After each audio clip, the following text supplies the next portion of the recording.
नमस्कार। Contract lecture series में मैं डॉक्टर अमिताभ आज रेसिप्रोकल प्रॉमिस के साथ खड़ा हूं। रेसिप्रोकल प्रॉमिस से रिलेटेड जो सेक्शंस हैं उन्हें लेकर आपके सामने उपस्थित हूं।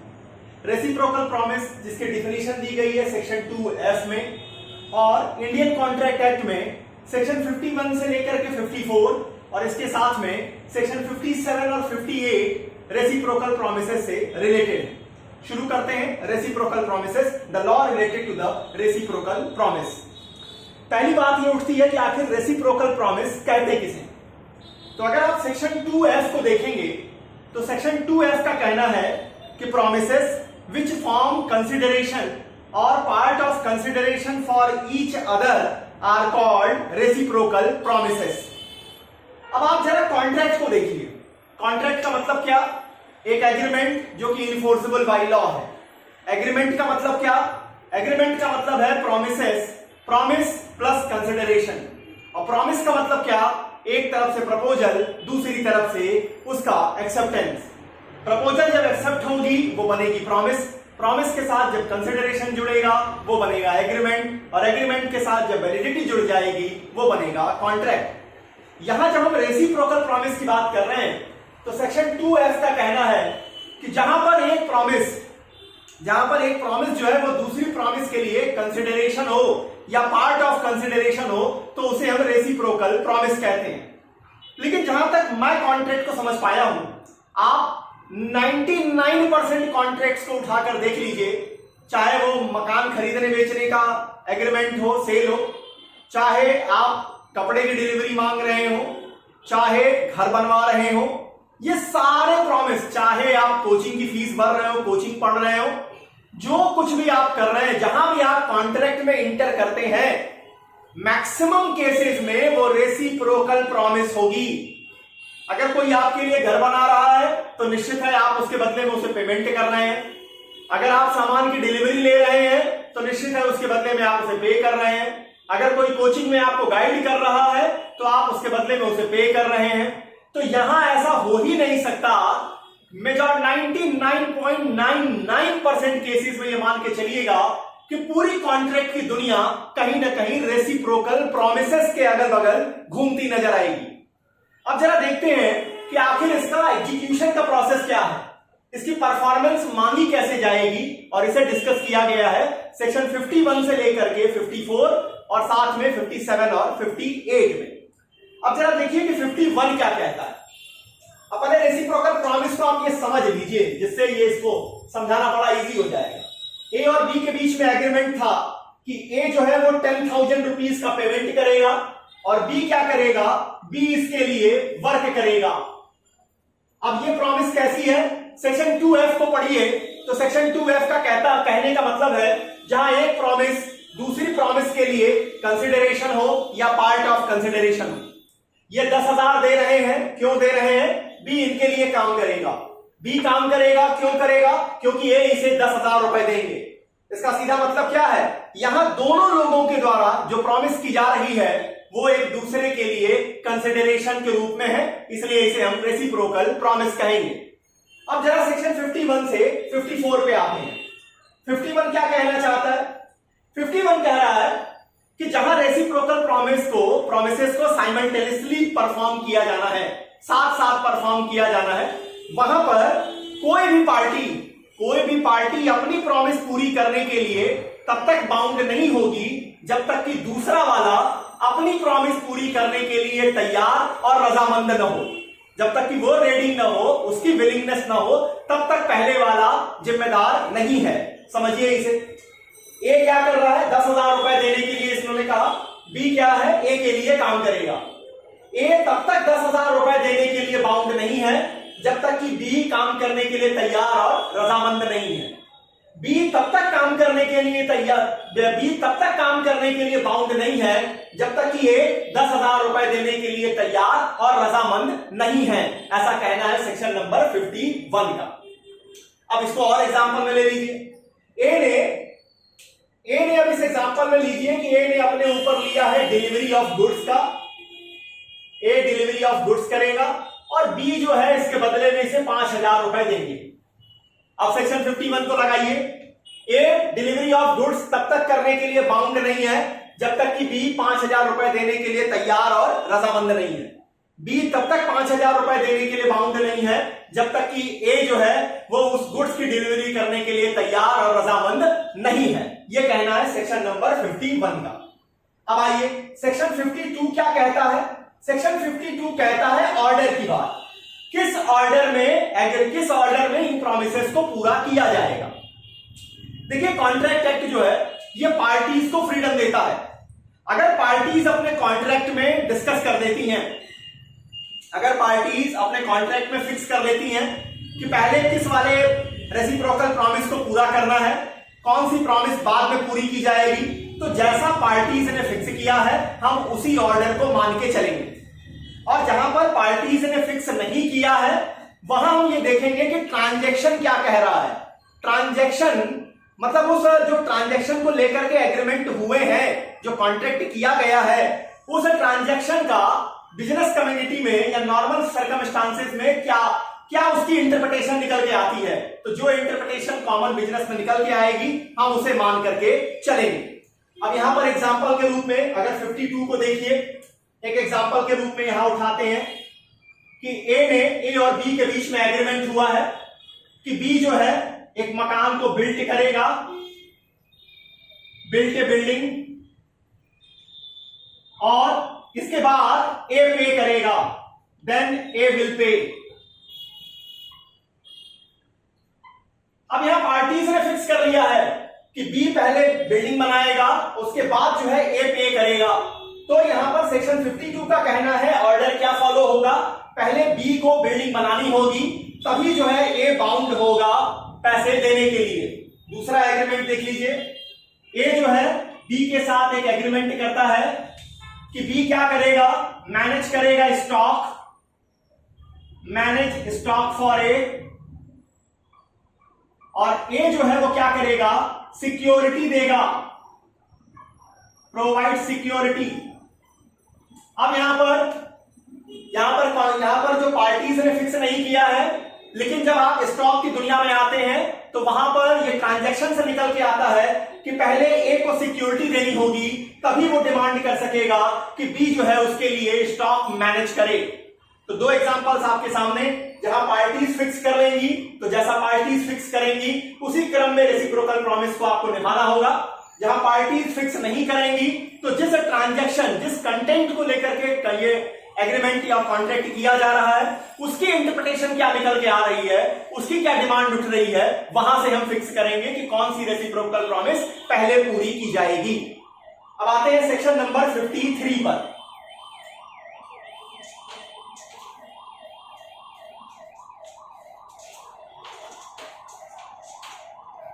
जी, सेक्शन नंबर 53 का क्या कहना है। सेक्शन 53 का कहना है कि जब एक पार्टी रेसिप्रोकल प्रॉमिस में एक पार्टी जो है वो दूसरे पार्टी को अपनी प्रॉमिस परफॉर्म करने से प्रिवेंट कर दे। सेक्शन 53 को समझिए, when one party prevents other to perform his duty. अब यहां समझिए क्या कहना चाहता है ये। ए और बी के बीच में एग्रीमेंट हुआ कि बी जो है वो ए के लिए वर्क करेगा, ए के लिए वर्क करेगा और ए जो है 10,000 रुपए इन्हें प्रोवाइड करेंगे। बी अपना काम करने के लिए तैयार है, रजामंद है। ए क्या कर देता है, ए मना कर देता है।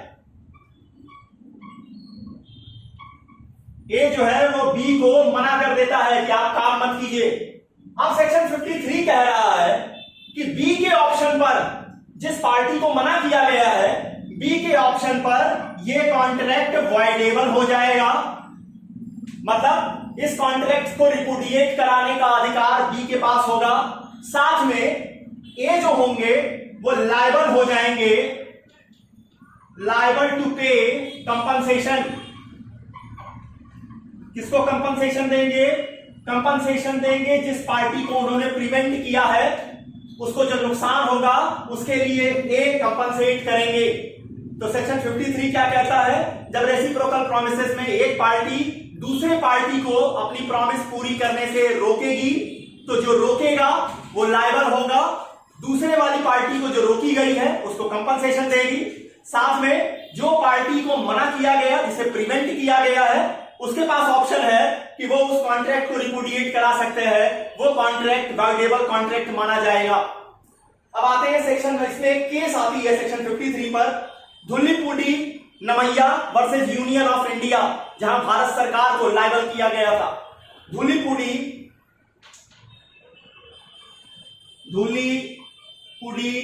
नमैया वर्सेस यूनियन ऑफ इंडिया। यहां हुआ क्या, भारत सरकार ने कॉन्ट्रैक्टर को पहले आदेश दिया, कॉन्ट्रैक्टर को सामान की डिलीवरी करने के लिए आदेश जारी किया, उसे कहा कि ये सामान आप इस रेट पे डिलीवर कीजिए। बाद में सामान की डिलीवरी के पहले ही भारत सरकार ने उन्हें मना कर दिया कि आप सामान की डिलीवरी मत कीजिए। अब यहां पर सेक्शन 53 अप्लाई किया कोर्ट ने और यूनियन ऑफ इंडिया को लायबल कहा गया कि आप कंपनसेशन प्रोवाइड करेंगे जो भी नुकसान हुआ उस ठेकेदार को। तो धुल्लीपुडी नमैया वर्सेस यूनियन ऑफ इंडिया एक लीडिंग केस है सेक्शन नंबर 53 के ऊपर। अब आते हैं सेक्शन नंबर 54। सेक्शन 54 कहती है रेसिप्रोकल प्रॉमिस में जिस प्रॉमिस को पहले पूरा करना है, अगर उसे पहले पूरा ना किया जाए तो क्या होगा। सेक्शन 53 में आपने देखा एक पार्टी दूसरी पार्टी को रोक देती है अपना प्रॉमिस पूरा करने से। सेक्शन 54 क्या कह रही है, सेक्शन 54 कह रहा है कि हम जिस प्रॉमिस को पहले पूरा करना है, जो प्रॉमिस पहले पूरी की जानी है, अगर वो प्रॉमिस में डिफॉल्ट किया जाए, default in first liable promise, मतलब जिन्हें पहले पूरा करना है अगर उसमें आप क्या करते हैं, डिफॉल्ट करते हैं। एग्जांपल ले लीजिए, ए और बी का एग्जांपल है। बी क्या करेगा, बिल्ड ए बिल्डिंग, और ए क्या करेगा, पे करेगा 10,000 रुपीज। अब यहां पर क्लियर है कि पहले बी को बिल्डिंग बनानी होगी, ये फर्स्ट प्रेफरेंस है, और इसके बाद सेकंड लायबिलिटी आएगी ए की कि वो पे करेंगे, ए को वो पे करेंगे।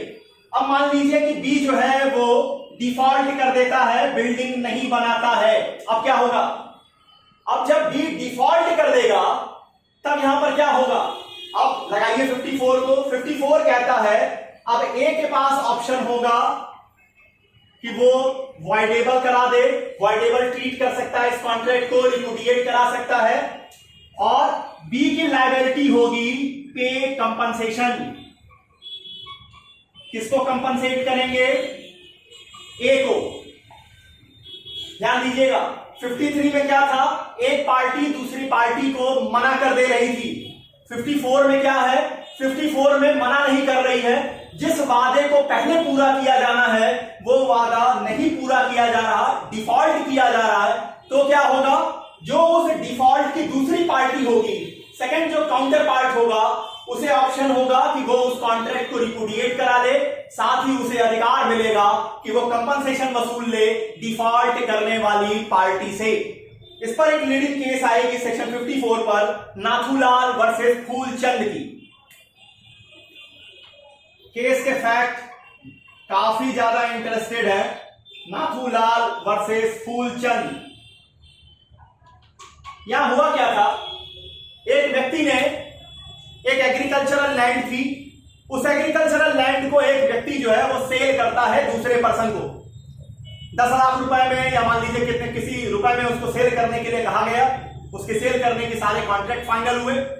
उस जमीन का जो कागज था, जो पेपर थे, वो बेचने वाले के भाई के नाम पे थे, उसके नाम पे थे भी नहीं, भाई के नाम पे थे। साथ ही वो एग्रीकल्चरल लैंड थी, उन्हें पहले सरकार से परमिशन भी लेनी थी कि वो इस लैंड को बेच सकते हैं। खरीदने वाले ने 50% पैसा दे दिया। 50% पैसा देने के लिए थोड़ा टाइम लिया। जो टाइम उसने लिया उस टाइम पर वो पैसा नहीं दे रहे थे। अब जो विक्रेता था वो कोर्ट जाता है, कहता है कि आप कॉन्ट्रैक्ट को रिपुडिएट कर दीजिए। कोर्ट ने कहा कॉन्ट्रैक्ट रिपुडिएशन का पावर आपके पास नहीं है, क्योंकि इस सेल के ट्रांजैक्शन में सबसे पहले आपको अपने कागज ठीक करने होंगे। आपकी लायबिलिटी है कि आप भाई की जगह अपने नाम को चढ़वाइए, कैसे करेंगे वो आप देखिए। साथ में गवर्नमेंट की परमिशन आप निकालिए कि गवर्नमेंट परमिट करे, एग्रीकल्चरल लैंड है उसको आप सेल कर सकते हैं। जब तक आप ये काम नहीं कर देते हैं तब तक आप बायर से पैसों की डिमांड नहीं कर सकते, बल्कि बायर जो है वो इस कॉन्ट्रैक्ट को रिपुडिएट कर सकता है। तो सेक्शन 54 पे लीडिंग केस है नाथूलाल वर्सेस फूलचंद की। यहां पर जमीन के सेल का जमीन का सेल किया गया, पैसे थोड़े बाकी थे, लेकिन सेलर की ओर से जो काम किया जाना था वो नहीं किया गया था, इसलिए उसके क्लेम को हटा दिया कोर्ट ने। अब आइए सेक्शन नंबर 57 और 58 कहां से आते हैं। 55 की वीडियो पहले से आपके उस कॉन्ट्रैक्ट लेक्चर सीरीज में उपस्थित है, जहां पे टाइम एक एसेंशियल है, इम्पॉसिबिलिटी की लेक्चर सेक्शन 56 की वो भी अवेलेबल है। अब आइए सेक्शन नंबर 57 और 58 क्या कह रहे हैं। सेक्शन 57 और 58 दोनों ही आप एक तरह से समझिए कि लीगैलिटी और इलीगैलिटी को मिक्स करके चलेंगे। सेक्शन 58 जहां अल्टरनेटिव प्रोमिसेस की बात करेगा, वहीं सेक्शन 57 जो है वो ये बात करेगा कि जहां पर एक काम जो करने के लिए कहा जा रहा है वो लीगल है, जबकि चेंज सर्कमस्टांसेस में जो काम करने के लिए बात हो रही है वो इलीगल है। ऐसे में क्या किया जाएगा, देखते हैं सेक्शन नंबर 57। सेक्शन 57 कहता है where persons reciprocally promise firstly to do certain legal things which are legal, certain things which are legal, and secondly under specified circumstances to do certain other things which are illegal, then the first set of promise will be a contract and the second will be a void agreement।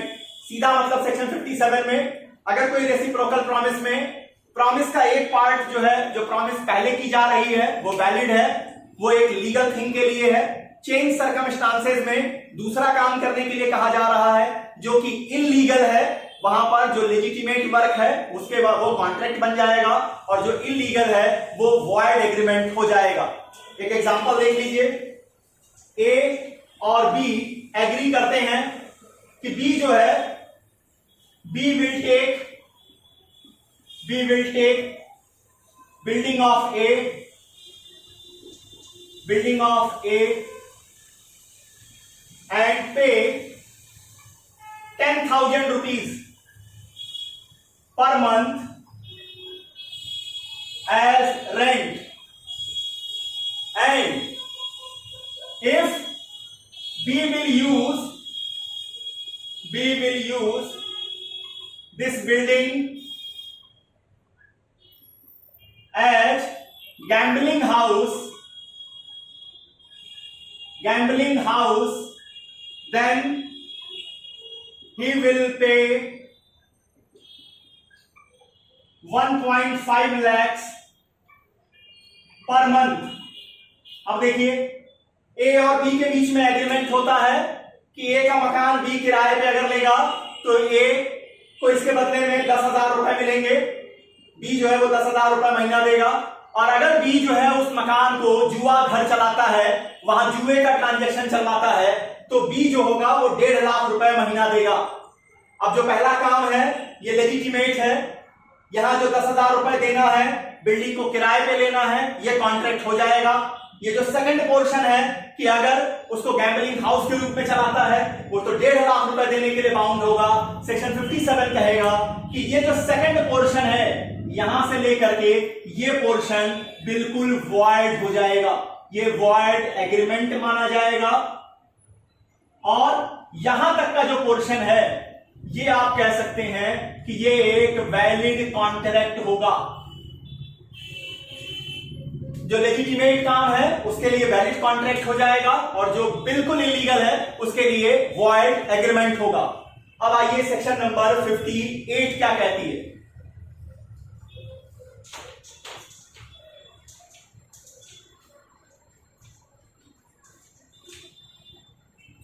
Section 58 alternative promise की बात करेगा। Alternative promise की बात करेगा। अब इसे समझिए, ए और बी के बीच में एक एग्रीमेंट है। ए 10,000 रुपए बी को दे रहा है। ए जो है वो 10,000 रुपए बी को दे रहा है और ये एग्री करता है कि B will deliver 100 kg rice और 100 ग्राम स्मगल्ड ओपियम। ध्यान दीजिए, ए जो है वो बी को 10,000 रुपए डिलीवर करता है और उसके बदले में बी को क्या करना है, बी को अल्टरनेटिव दिया गया है। अल्टरनेटिव का मतलब ऑप्शन है उसके पास दो में से एक काम करने का। या तो बी 100 किलोग्राम चावल प्रोवाइड कर दे, चावल की डिलीवरी कर दे, या 100 ग्राम स्मगल किया हुआ अफीम दे दे। अब अफीम की स्मगलिंग क्या है, इलीगल है। चावल की डिलीवरी लेजिटिमेट काम है। अब यहां पर क्या होगा, सेक्शन 58 कहेगा कि ये जो इलीगल वाला जो हिसाब किताब है ये क्या कर जाएगा, ये वॉइड एग्रीमेंट हो जाएगा, इसकी कोई वैल्यू नहीं बचेगी। और ये जो होगा, जो 100 kg चावल देने की बात है, ये इनफोर्सेबल होगा। ये कॉन्ट्रैक्ट के रूप में एज वैलिड कॉन्ट्रैक्ट इनफोर्स कराया जा सकेगा। मतलब अल्टरनेटिव प्रॉमिस में अगर कोई इलीगल प्रॉमिस करने की बात है, इलीगल काम के लिए प्रॉमिस है, वो आप नहीं पूरी करा सकते हैं। लेजिटिमेट काम के लिए होगा, वो वैलिड कॉन्ट्रैक्ट के रूप में आप एग्जीक्यूट करा सकेंगे, डिमांड कर सकेंगे। इतनी बातें हैं रेसिप्रोकल प्रॉमिसेस को लेकर के। 2F से शुरू होगा, सेक्शन 51 से लेके 54 एग्जांपल्स के साथ समझाते जाइए। साथ में 57 और 58 को यहां डिस्कस कर दीजिए। इसके बाद कॉन्ट्रैक्ट में जो टॉपिक आपके सामने लेकर आऊंगा वो है एप्रोप्रिएशन ऑफ मनी को लेकर, जहां एक व्यक्ति ने कई बार एक दूसरे व्यक्ति से पैसा उधार लिया है। वो जब पैसा वापस कर रहा है तो जो पैसा वापस करेगा वो किस सीरियल में डिडक्ट किया जाएगा, जिसको वो बताएगा, वहां से वो क्रेडिटर डिडक्ट करेगा या क्रेडिटर अपनी मनमर्जी से डिडक्ट करेगा। और जहां दोनों ही पार्टी कुछ नहीं कह रही होगी डिडक्ट करने को लेकर के, वहां कैसे अप्रोप्रिएट करेंगे, इसको लेकर डिस्कस किया जाएगा सेक्शन 59, 60 और 61 में। तो अगले लेक्चर में आपके सामने उपस्थित होऊंगा एप्रोप्रिएशन ऑफ मनी को लेकर के। तब तक के लिए बहुत बहुत धन्यवाद। नमस्कार।